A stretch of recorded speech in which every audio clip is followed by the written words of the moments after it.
Hey there everybody, Thet here, and welcome to Thet Plays Shortest Trip to Earth. Game in early access from Interactive Fate and Iceberg Interactive. It is in very early access right now. I mean, there's like 5 or 6 sectors to it. What am I talking about? Sectors? What is this? Space game? Yes, you probably realized from Shortest Trip to Earth, usually if you're going to Earth, you're arriving from space. But as far as this game goes, it's kind of similar to FTL, Faster Than Light, which I don't know if you knew this, is a pretty good game. Although it does have its differences, and it seems like it took that basic formula of FTL, Faster Than Light. You're moving from point to point, there's battles along the way, you're trying to get back to basically your home, even though in FTL you're getting to your home fleet. In this, you're trying to get back to your actual home, Earth. But it takes that basic formula and expands upon it. So, as you'll see when we get started, there's a lot more to the exploration aspect. Even battles seem quite a bit more complicated, especially since you can be fighting more than one ship at once. And the entire game has far more in-depth resource management. There's not just scrap in this game. There's a lot more. You'll see it. I played it on stream. Stream boys loved it. Those of us who were able to be there. So we're going to check it out as part of the series, and I hope you enjoy it as well. If you do, make sure to let me know. We did not survive last time. I finished off the one that I was doing on stream. It didn't go so well at the end, but it never does it? That's kind of how a roguelike game goes, like Shortest Trip to Earth. Let's go ahead and start a new one here. We're just going to start at Sector 1. I made it Sector, 6. No, 5. No, wait. I can't remember, actually. I made it past the periphery. I'm pretty sure I made it to Sector 6, but apparently you can't do it in the early access period. Either way, or at least you can't start there. We could start at whichever one we want. We're going to start at the beginning. Just makes the most sense to me. Warp drive malfunction landed us in the wrong place. Light years away from Earth. Almost out of fuel. Almost out of supplies. Crew got hurt. Equipment's not working right. It's not too bad, though, because then Captain got cut off. Anyway, we're going to the closest star. So, what we do now is pick our mothership. Again, looking kind of faster than light, isn't it, so far? Except there's a lot more stats down here to cover. So, we got a couple to choose from. The Nuka Runner here, Tigerfish, Fierce Sincerity are all unlocked by default. But I also unlocked the Good Nose, Sokovia, Blue Star, and I think that's it. I have not unlocked Athena yet. Well, added to the game during early access, so I've not unlocked the one that's not available yet, but I've unlocked all the rest. So maybe someday we'll take those out for a spin as well. I like most of the designs, and by most, I mean the only one I don't really get is this one, Fierce Sincerity. It's an alien ship, and, well, E-ship from a museum. I don't know why it looks like that.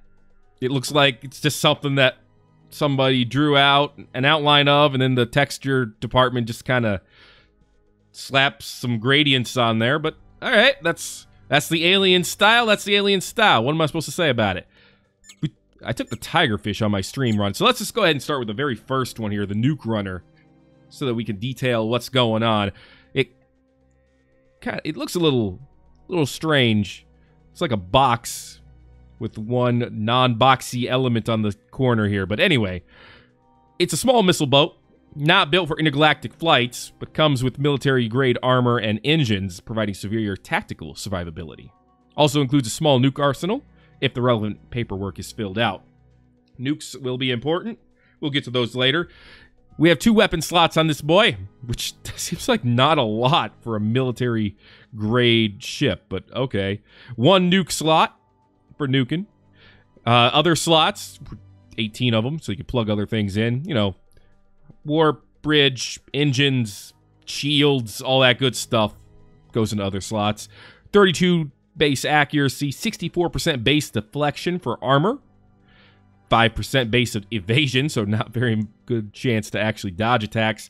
30 hull points, which is important, because that's how many hits your hull can take before you go boom.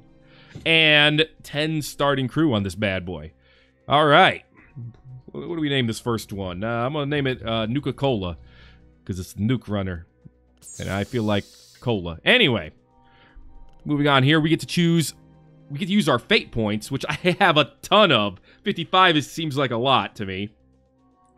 Fate points allow you to basically customize your run at the beginning of every game, which I love the aspect of. Definitely something that, like I said, it's an expansion on what FTL has going for it. You also start with 10 crew, and you can name them.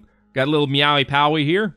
We're not going to rename little Meowie Powie, but we can rename everyone else. See if I want to, like, let's see. Barry Nova, what are you? A mecha designer looking for inspiration. All right, welcome, Silvermane. What are you? Francesco, a professional storyteller. Most stories are about freedom. Okay. I guess, I don't know. You could be... Who is a professional storyteller on here? I know exactly who this should be. I don't know if he's going to watch this series, but we'll name it after him instead, just because I like his comments. Dirk Dwipple. Yeah, there you go. Professional storyteller. Cyberpunk writer. Why do we have a bunch of artists on our crew? What the hell? A cyberpunk writer looking for an adventure. Okay. I mean, sure. I'm just going to take names off of my most recent comments. You could consider it cheating, because it probably is. So, Sir Hop? Sure. A guild security guard whose guild was destroyed. Alright, that could be D-right. Sure. A retired cyber warrior. Never heard anybody. Fast runner. Alright, so should Silvermane be a freaking cyber warrior or a mecha designer? I'm sorry, Silvermane, if I'm breaking your heart here, but I think you're going to be a cyber warrior, because holy crap, never heard anybody. But still. Cyber warrior, man. I guess, I don't know, this person... You be Reynold, why not? Got my Y. A dancer looking to become a warrior. Has 3 lungs and 2 hearts. Cool. That's weird, but cool. I don't know. I guess you can be Volpe. You got pink hair. A humanist tired of widespread injustice. I mean, that could be literally anybody, couldn't it? I don't know. Who dislikes injustice? Probably a lot of people. Sure, let's put Mystic in here. Why not? A survivor from a found cryopod has no memories but knows alien martial arts. Sure, you could be Dismas. Why not? And a spiritual nomad, good at repairing and expressing love. Sure. What does a spiritual nomad mean? Or is it like a nomad who's spiritual? I don't understand, but I'm guessing here. Let's see. You know what? Vector V, he's not in this yet. We'll put you in there. And then I'm not renaming Meowie Powie. That name is perfect. And don't get it twisted. We have 30 hit points. That's our hull points for starting resources. Moving over to the left. 250 starting organics. That's used for the crew. They eat that. It's like food, water, etc. They can also use it for healing. So, you know, your medicine is basically your organics as well. Fuel is used for moving around. Don't know if you heard about this, but you use fuel to go. It's your go juice. Not that kind of go juice. Metals are used for repairing. And also it says crafting various modules. I don't think I've used them for crafting at all, but I could be wrong on that. But yeah, it's generally mainly used for repairing. Synthetics are used for repairing modules usually, or crafting. Explosives are used to make things go boom, usually for things that aren't lasers, you know, missiles and such. Exotics are basically rare minerals, usually used as currency. It also says you can make powerful technology out of it, but I don't know. Xenodata is currency. I like the idea that data is currency. That seems pretty smart in the future. And then we got some extra bonuses starting out. So let's check our fate points and see what we can do here. We got some fate-specific things we can buy for fate points. Or ship-specific. We also have some permanent things that we could get. That will basically never disappear. It's like permanent bonuses. And we could always bring on more fuel and the like. But 55 points lets us basically do whatever we want. We could even bring on a security droid type 1. Armed with an auto pistol.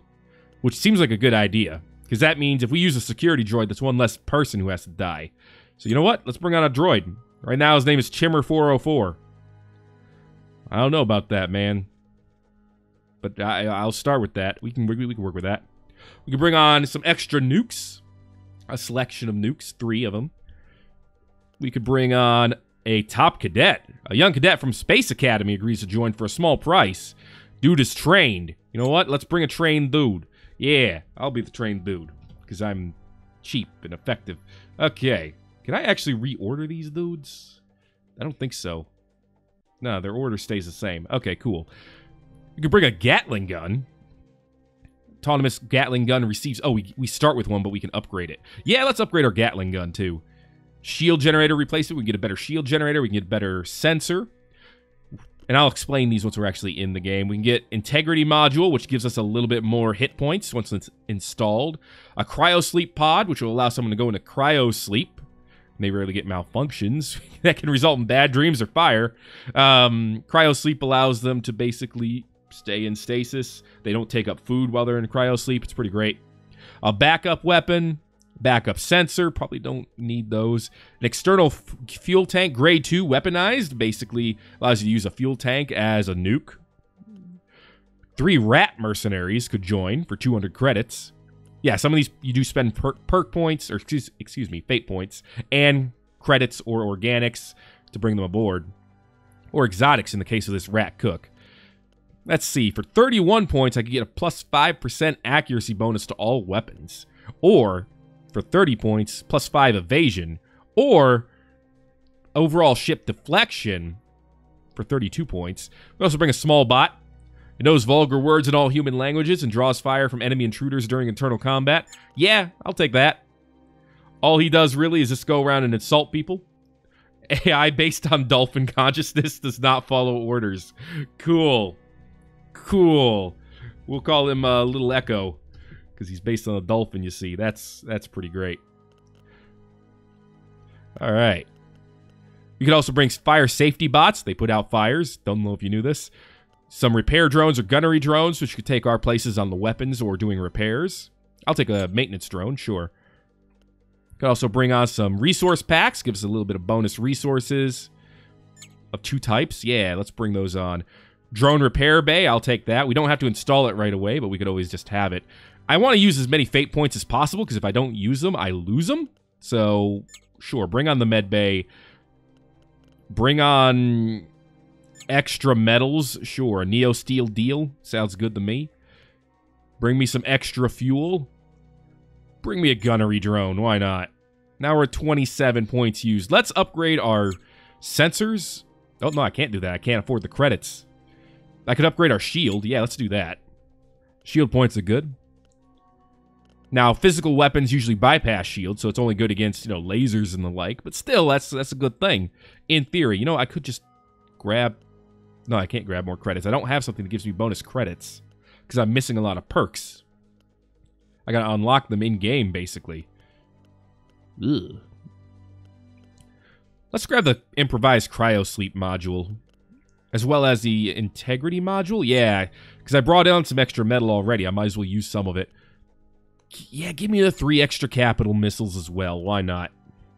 Extra synthetics, extra freaking exotics.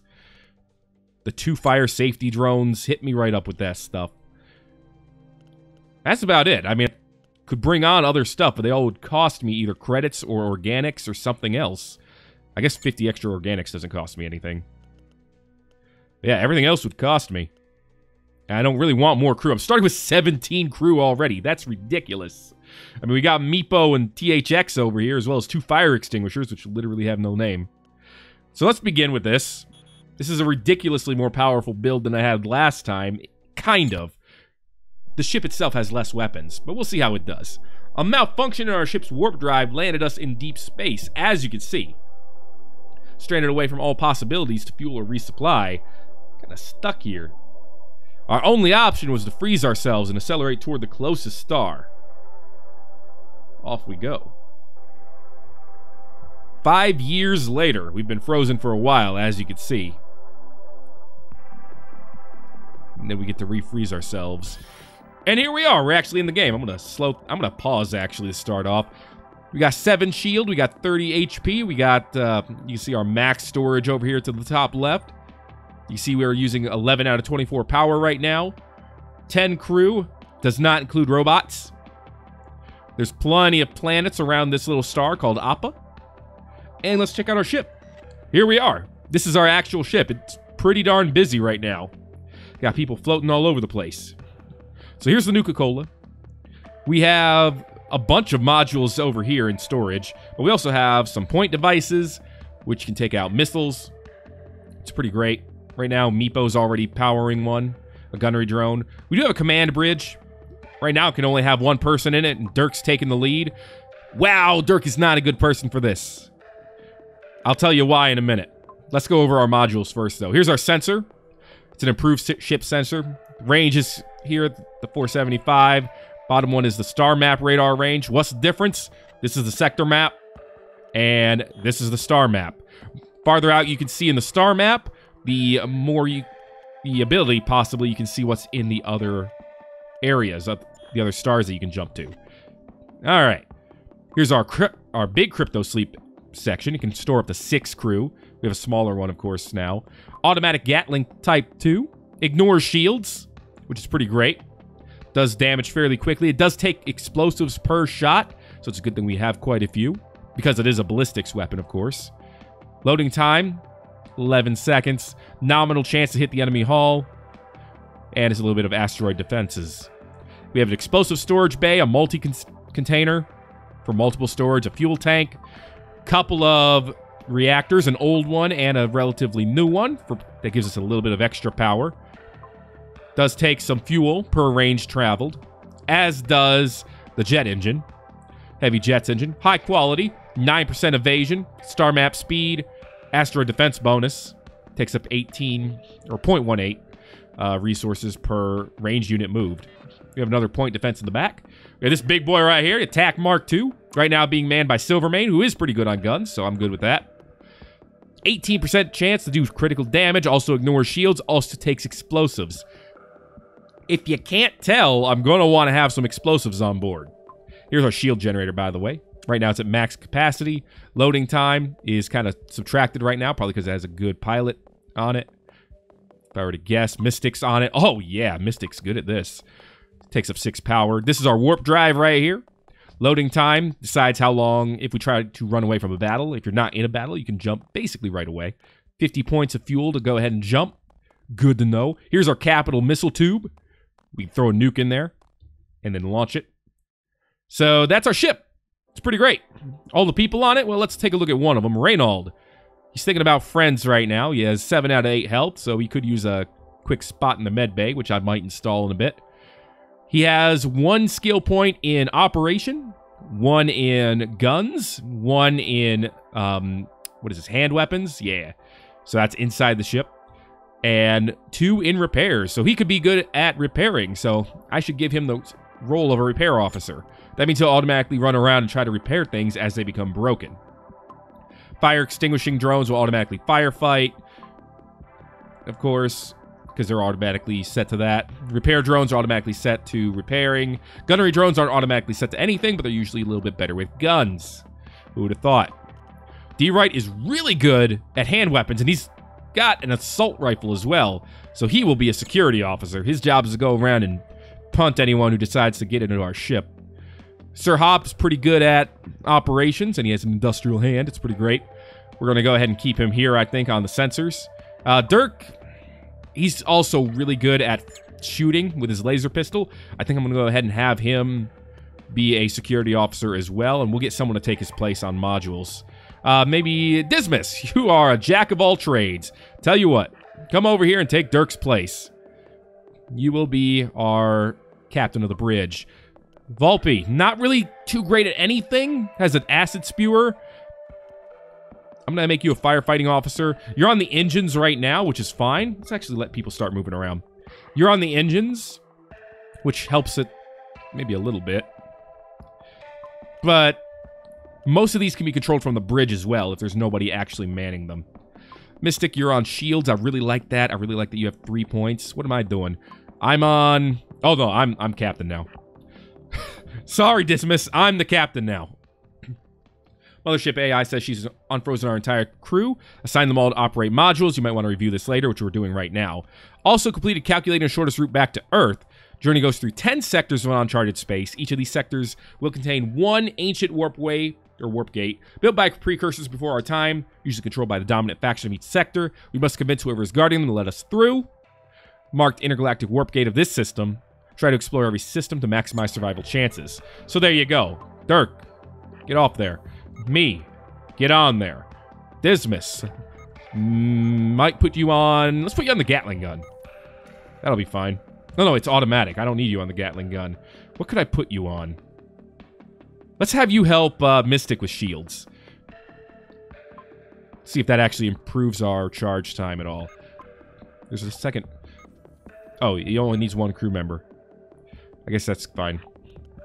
We'll find something for you, Dismas. Don't worry. You won't be floating around doing nothing forever. But you can basically assign everyone to do roles like that. I guess for now, you could be a ship security officer, too. Dirk's definitely a security officer. D-Wright's definitely a security officer. Reynolds a repair officer. Yeah, everyone else is pretty good on their areas here. Vector. Ooh, you're really good at repairs. Let's put you as a repair officer as well. And because of that, let's take you off of here and put someone else in your place. Dismas, you could be on the point defense. There you go.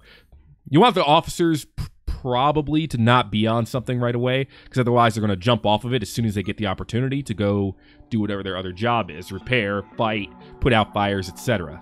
So we have a couple people just running around doing not really nothing, but not much. Let's check our cargo bays, see what we got here. We have some solid fuel, extra 50 fuel. Yeah, we'll scrap that. Resource pack. Go ahead and click on that. You can scrap. You can place these back in storage, or you can move them around on the ship.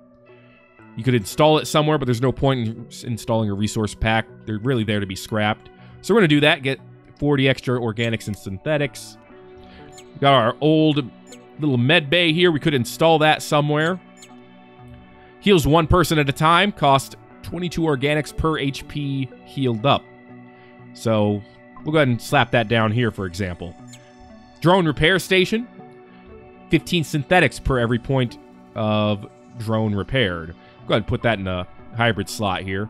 We also have the crypto sleep module, which we probably won't need. It only holds one person. We will probably scrap that later. And an integrity module, which will give us 7 extra HP. We'll go ahead and install that over here. Boom. It's literally just a big block. I love it. We can also go ahead and turn on our weapons. They start unpowered, which is fine, I guess, but also makes sense to have them powered, since, you know, point defense is good. And then finally, we have our nukes. This is a nuke, as you can see. A capital missile with reduced payload for quote-unquote civilian usage. No damage to modules, but the radiation will hurt crew. Also, big chance of fire, and it does hurt the hull as well. It never deflects, and it ignores shields, and it does track moving targets, so it's pretty good. This nuke is ancient, low accuracy, but also does some pretty good damage as well, I would suspect. It's slightly less good. Let's install that first. So if we do have to use a nuke, we use the ancient one. All right, that's your tutorial. Took 22 minutes. Hope you enjoyed it. Let's actually fly around now. So here's our map. We could see anything that's in this radius here with our sensors. If we lose the sensors or take someone off, we can't see anything. It's not really great. So if we get close enough to this planet here, we can analyze the data and see what it is. Appa 7.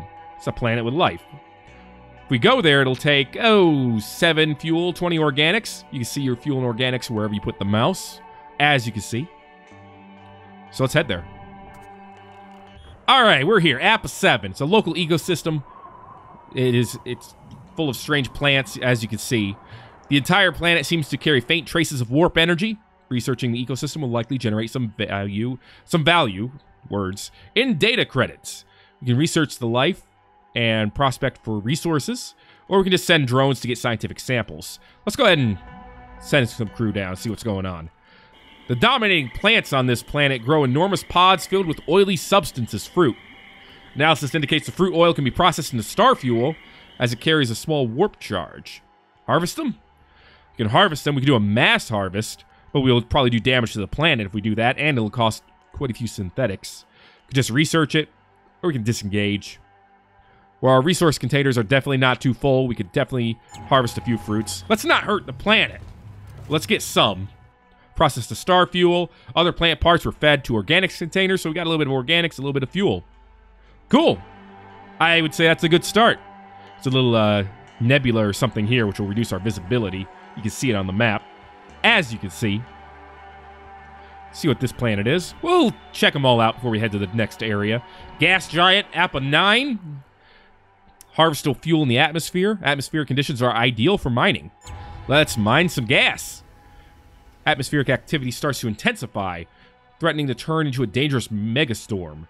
We're currently using Mothership for harvesting the gas. Should we leave? You know what? We got that integrity module. We got a little bit of extra HP. Let's go ahead and harvest. Our estimations left a too short safety window for leaving. Megastorm flushed over us with full force. Typo. Early access. Electrifying the entire ship with countless lightning bolts and badly scorching the external equipment. But we did get 49 fuel, but we lost some metals and synthetics and 4 hull points. So, less great, but not too bad. And there's another gas giant here, Appa 2. What you got for me, Appa 2? Thin layer of harvestable fuel elements has been detected in the atmosphere. Estimated risk of accidents is below average. That's what you said last time, you jerk. Ooh, it's pretty. Intensifying again. We could risk metal and synthetics. Recall mining tech and leave? Nah, we can risk it.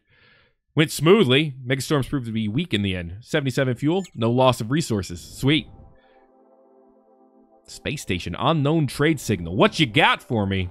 I'm gonna dock on this. It's definitely a station. Very small station on the orbit of this otherwise uninteresting planet. Sending a trader signal, but its credentials are unknown. I guess we'll try docking with it. These stations seems to be selling exclusively worthless junk, except for a shady pair of Gormor, which are these guys here. They offer a package of self-contained exotics for an extremely low price.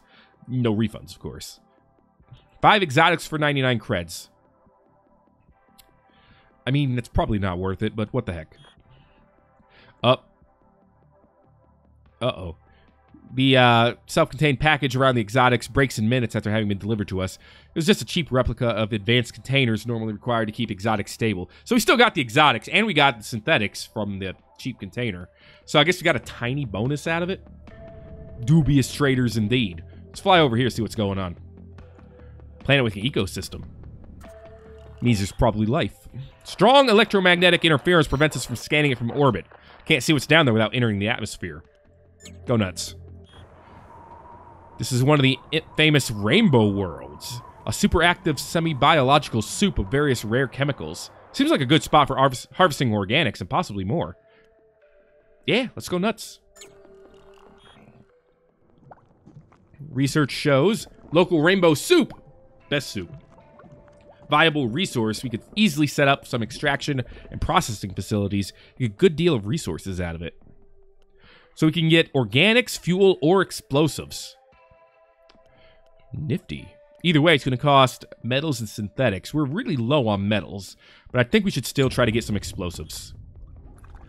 Completed without incident. 46 explosives and a fate point to use in the next run. Pretty sweet. We are low on metals, like very low. One more planet with atmosphere. Eco-harvesting is relatively easy here because the local ecosystem is Earth-like, and our harvesting technology does not need many adjustments. Sure. We're at 173 organics. Alright. Leaving developed parent organisms themselves intact, you're able to harvest a significant amount of organics without killing a single creature. 10 fuel for 149 or 39 organics is pretty good. I could also consider putting some of our dudes... Oh yeah, here's our Chimmer, by the way, our defense spot. You're a security officer as well. Don't get it twisted.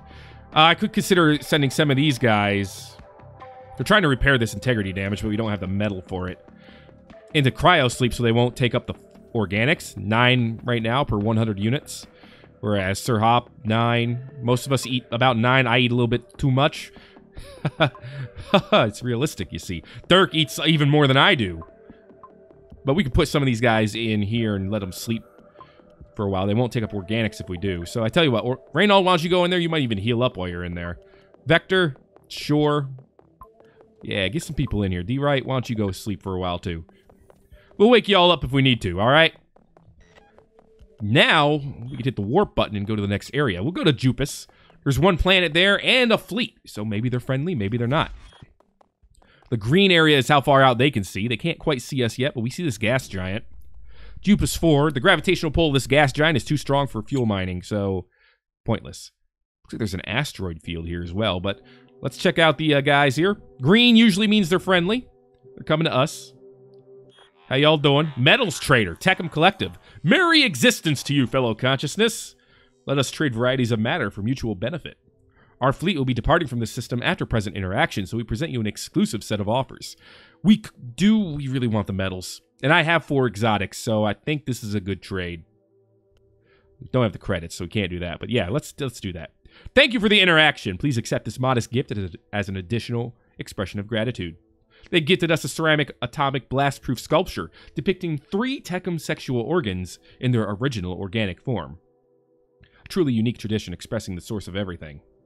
I mean, I guess when you think about it that way, that's pretty nifty. But anyway, we got metals. Now our little dude should be able to repair that last piece of hull damage. Good job, THX. Takes him some time to do, but that will, yep, there you go. Repairs are done. We're back to 37 hull. Big injuries, like big hull injuries. Injuries is not the right word, but big pieces of hull damage can't necessarily be repaired by crew. You'd have to go to a repair station to do that. This large asteroid field has good mineral material. Minor risk of getting hit by a fast-moving rock. Let's do it. We have found a patch of eggs belonging to some space organism. Should we take them? They would be converted to organics after research. You know what? We could use another 100 organics. Warp worm attacked us during the mission. It swallowed most of the bots operating near the eggs. Ugh. Crushed a few pieces of external equipment and also took a bite out of the ship. It was too difficult to keep fighting inside the asteroid cloud, and we escaped. So, we lost some explosive synthetics, metals, and hit points, but we got a fate point. Hot dang! Did not go as planned. But yeah, now you can kind of see what the game is about. By the way, Mothership AI keeps a miniature pet GMO lamb, size 9mm. And it's adorable. Who has barbed tentacles instead of a face. Less adorable, its name is Kissy. Anyway. Now you kind of get the gameplay loop. You just basically jump from area to area. You explore the area. And you see what's going on. It's, like I said, it's like Faster Than Light, FTL, but expanded in almost every way. And I'm loving it so far, so there's going to be more of this. Expect some to come out soon. If you enjoyed this episode, make sure to let me know about giving a like. If you haven't already, feel free to subscribe for more and all that good stuff. You know what to do. I do have a droid that's injured, don't I? Yeah, Meepo. Tell you what, let's save your current crew positions. Meepo, go get healed and repaired. You know what I mean. Cost some synthetics, but it's probably worth it. Like I said, if you like this episode, the start of this new series, let me know in the comment section below. And I will keep flying through space. And I will also see you in the next video. Yeah, take them repairs.